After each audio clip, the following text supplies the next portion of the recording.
গত বছর জন্ম হয়েছে রাজ শুভশ্রীর কন্যা সন্তান ইয়ালিনীর। প্রতিটি দাদার কাছেই তার বোন প্রিন্সেস, তেমনি ইউভানের কাছেও ইয়ালিনী। দেবী সরস্বতীর নামে নামকরণ করা হয়েছে ইয়ালিনীর।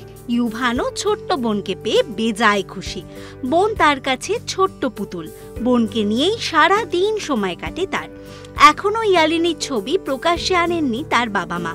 তাকে এক ঝলক দেখার জন্য বহুদিন ধরে অপেক্ষা করছেন অনেকেই। সদ্য ইয়ালিনীর ইউভানের সাথে একটি ছবি পোস্ট করলেন তার বাবা মা, যেখানে দেখা যাচ্ছে যে হাত পা নেড়ে ছোট্ট বোনকে কিছু বোঝাতে চাইছে ইউভান। ইয়ালিনীর মুখ দেখা না গেলেও ছবিতে বেশ মিষ্টি লাগছে তাকে। তার ছবি দেখে তার ছোট্ট মিষ্টি মুখটা দেখার ইচ্ছে প্রকাশ করেছেন অনেকেই। তাদের চারপাশে রয়েছে অনেক খেলনা। গোলাপি জামায় রাজের কোলে ছোট্ট ইয়ালিনীকে আর তার পাশে তার দাদাকে দেখে অনেকেই বেশ খুশি হয়েছেন। শুভশ্রী এই মিষ্টি ছবিটা সোশ্যাল মিডিয়ায় পোস্ট করে লিখেছেন, সকালের আলোচনা। তারকা সহ অনেক ভক্তরাই এই ছবিতে কমেন্ট করেছেন। এরকমই আরও অনেক ভিডিওস দেখার জন্য নজর রাখুন আমাদের চ্যানেলে, আর পাশে থাকা বেল আইকনটি ক্লিক করতে ভুলবেন না।